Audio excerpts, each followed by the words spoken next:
सबसे पहले आपको यदि याद हो तो भारत के अंदर राष्ट्रीय शिक्षा नीति 2020 आई। उस राष्ट्रीय शिक्षा नीति के अंदर प्रयास किया गया कि हर राज्य 3 भाषा फॉर्मूला अपनाएगा। उन 3 भाषा फॉर्मूले में हिंदी का होना मैंडेटरी नहीं था, लेकिन यह था कि आप 3 भाषाएं अपनाएंगे, मातृभाषा को प्राथमिकता देंगे। मातृभाषा तमिलनाडु की अगर तमिल है तो उसको प्राथमिकता देंगे और उसी के साथ भाषा को आगे चलाएंगे। लेकिन इस राष्ट्रीय शिक्षा नीति को मानने से तमिलनाडु ने इनकार कर दिया। इसी की वजह से मैंने आप लोगों के सामने पहले भी इस पर एक सेशन किया था और यह बताया था कि ऐतिहासिक रूप से तमिलनाडु अपने आप को यही याद दिलाता है, इसी डीएम की पार्टी के नेतृत्व में, कि अंग्रेज भी हम पर हिंदी नहीं थोप पाए थे, तो फिर वर्तमान सरकार हम पर कैसे हिंदी थोप सकती है। और अपनी लीगेसी में ये पेरियार को याद करते हुए कहते हैं कि पेरियार और करुणानिधि के टाइम पर भी हिंदी का प्रयास हम पर किया गया था, लेकिन वो सक्सेसफुल नहीं हुआ। केंद्र ने कहा कि हमने कहीं भी आपसे यह नहीं कहा कि आप तीसरी भाषा में हिंदी अपनाएं, हमने ये कहा कि 3 भाषा अपनाएं। और वो इसलिए क्योंकि तमिलनाडु में बहुत से माइग्रेंट्स हैं जो अन्य राज्यों से वहां गए हैं, उन्हें अगर अपने क्षेत्र की भाषा पढ़नी है तो वो उस भाषा में पढ़ाई कर पाए। हो सकता है एक उत्तर भारत का व्यक्ति जॉब के लिए दक्षिण भारत गया हो और उसे तीसरी भाषा अगर उपलब्ध हो तो वो अपनी भाषा के संपर्क में भी रहेगा। इसी को ध्यान में रखते हुए केंद्र ने 3 भाषा फॉर्मूला लागू किया, लेकिन स्टालिन ने इसे मानने से इनकार कर दिया। वैसे ही जैसे वक्फ एक्ट को मानने से या अप्लाई करने से पश्चिम बंगाल आनाकानी कर रहा है, वैसे ही नेशनल एजुकेशन पॉलिसी के अंदर 3 भाषा फॉर्मूले को मानने से, एनईपी को मानने से स्टालिन ने मना कर दिया। मना कर दिया तो केंद्र सरकार के पास फंड नाम की एक सुविधा होती है। समग्र शिक्षा अभियान के तहत केंद्र सरकार तमिलनाडु को 2400 करोड़ रुपए देने वाली थी। सरकार ने उसे रोक दिया कि भाई जब आप हमारी बात ही नहीं मान रहे हो तो हम किस बात का आपको पैसा दें। सरकार ने उसे रोक दिया। इस पर हमने प्रॉपर सेशन भी ऑलरेडी किया हुआ है, आप चाहें तो उसे देख लीजिएगा।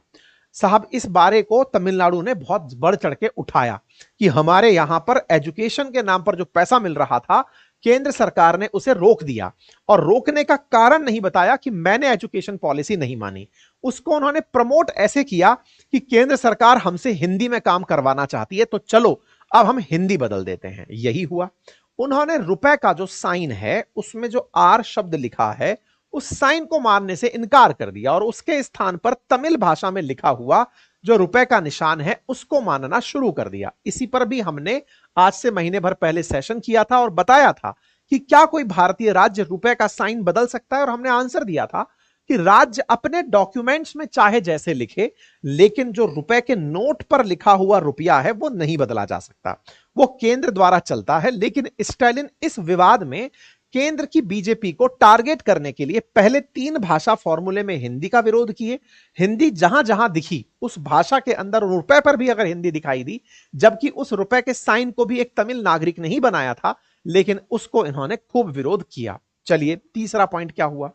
अब फिलहाल के क्षेत्र में क्या हो रहा है कि भारत के अंदर एक चर्चा है कि भारत ने नई संसद तो बना ली, नए सांसद कब आएंगे। नए सांसद से क्या मतलब है, बोले भाई जब लोकसभा चुनाव होंगे तब आएंगे। जी नहीं, फिलहाल जो हमने नई संसद भवन बनाया है उसमें लोकसभा और राज्यसभा के अंदर बहुत सारी कुर्सियां लगाई हैं, यह मानते हुए कि इसमें ज्यादा सांसद आके बैठेंगे। ज्यादा सांसद कैसे आएंगे, तो भारत की आबादी जहां 150 करोड़ पहुंच गई है, ऐसे में उनका प्रतिनिधित्व 1971 की पॉपुलेशन के आधार पर ही हो रहा है। इसका मतलब पॉपुलेशन को रिप्रेजेंट करने के लिए पर्याप्त मात्रा में सांसद संसद में नहीं पहुंच पा रहे। इसीलिए केंद्र सरकार एक परिसीमन आयोग बनाएगी और उस परिसीमन आयोग का दायित्व होगा कि वो ये तय करे कि किस क्षेत्र की जनसंख्या को कितने सांसद मिलने चाहिए।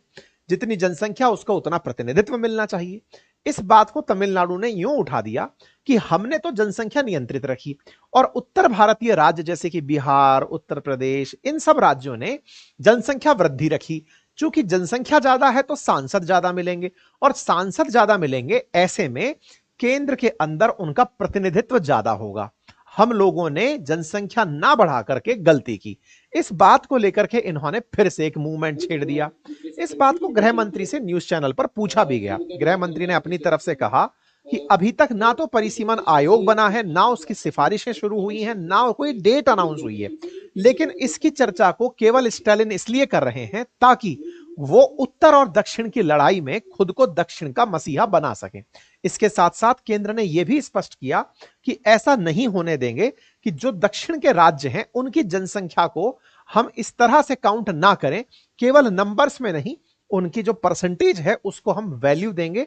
जिस जिस प्रोग्रेस में हम उत्तर के अंदर सीटें बढ़ाएंगे उसी तरह से दक्षिण में भी बढ़ाएंगे। लेकिन स्टालिन अपनी जनता को पहले भाषा के खिलाफ भड़काए, फिर परिसीमन के नाम पर भड़काए, ये कहने लगे कि आप लोगों को आने वाले समय में संसद में रिप्रेजेंटेशन ही नहीं मिलेगा, तो फिर आप लोग क्या करेंगे। इसी तरह से इन्होंने एक और खेला खेला, और वो खेला क्या था, आपको याद होगा कि भारत में डॉक्टरी के लिए एक नीट का एग्जाम होता है, national eligibility cum entrance test, जिस परीक्षा के माध्यम से नीट, यूजी और पीजी परीक्षा होती है, जिसके माध्यम से 12th पास किए हुए बच्चों को मेडिकल यानी एमबीबीएस की पढ़ाई के लिए एंट्रेंस के अंदर एंट्री दी जाती है, मतलब पढ़ने के लिए एंट्री दी जाती है। इस नीट के एग्जामिनेशन में इन्होंने डिमांड यह कर दी कि तमिलनाडु को नीट के अंदर एडमिशन दिलाने के लिए, एमबीबीएस के जो मेडिकल के जो कॉलेज हैं उसमें एंट्री दिलाने के लिए नीट का एग्जाम ना उपयोग में लेने दिया जाए। तो बोले फिर आपके लिए क्या किया जाए। इन्होंने अपने सारे एमएलए से लिखवाकर राष्ट्रपति के पास एक लेटर भेजा, उसमें कहलवाया कि हम चाहते हैं कि तमिलनाडु के बच्चों को केवल बोर्ड की परसेंटेज के आधार पर स्टेट के ही राज्य में, स्टेट के ही मेडिकल कॉलेज में एडमिशन दिया जाए। हालांकि राष्ट्रपति ने इनके द्वारा की गई सिफारिश को इनकार कर दिया, मानने से इनकार कर दिया। बट द पॉइंट इज कि ये अपनी तरफ से यही दिखाने का प्रयास कर रहे थे कि तमिल बच्चे तमिलनाडु में ही मेडिकल की पढ़ाई करें। केंद्र ने यह कहते हुए इनकार कर दिया कि यह देश के अंदर एक समान मेडिकल व्यवस्था के लिए उचित नहीं होगा। कुल मिलाकर के शिक्षा से शुरू हुई इनकी लड़ाई नीट तक भी पहुंची गई। इसी वजह से शिक्षा के अंदर जो शिक्षा का विषय है वो आता है भारत के अंदर सूचियों में, 7वीं अनुसूची के अंदर अगर हम बात करें, जहां विषयों का बंटवारा किया हुआ है संविधान में, तो यह समवर्ती सूची का विषय है। समवर्ती सूची में आ रहे इस विषय को यानी शिक्षा जैसे विषय को अब यह राज्य वापस से राज्य सूची में लाने की लड़ाई लड़ रहा है कि हमारा प्रयास है कि केंद्र के द्वारा समवर्ती सूची में डले इस एजुकेशन पर कानून ना बनाए जाएं, हम इस पर अपना कानून बनाएंगे और इस विषय को हम राज्य सूची पर लेकर आएंगे ताकि तमिलनाडु के बच्चों को तीसरी भाषा ना सीखनी पड़े, यानी कि हिंदी का बर्डन उन पर ना रहे।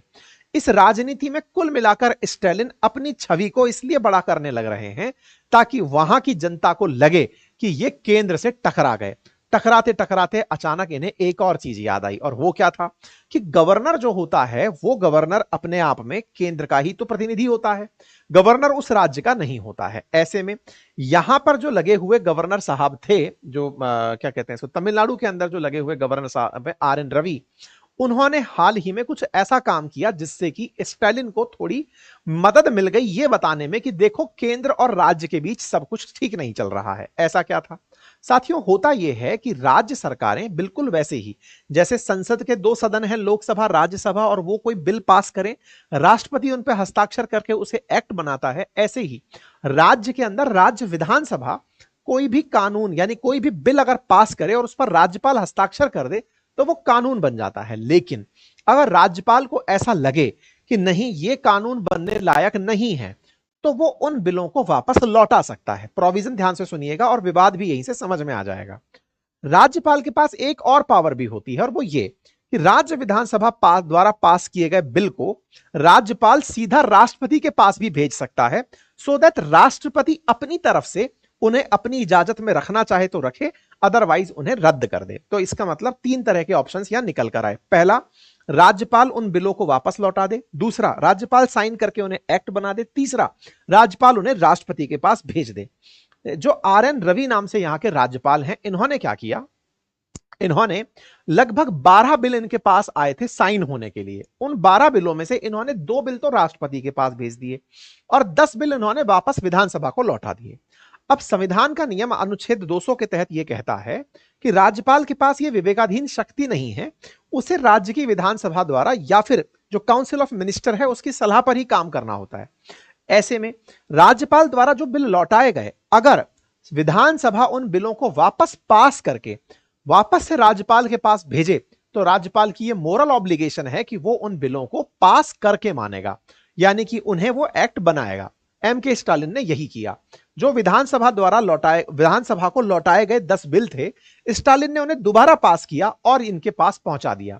राज्यपाल ने उन बिलों को अपने पास फिर से होल्ड कर लिया। यह मामला पहुंचता है सुप्रीम कोर्ट और सुप्रीम कोर्ट अपनी तरफ से राज्यपाल को आदेश देती है कि सर आपके पास यह पावर नहीं है कि आप बिलों को होल्ड कर लें, उन्हें आप एक्ट बनाइए।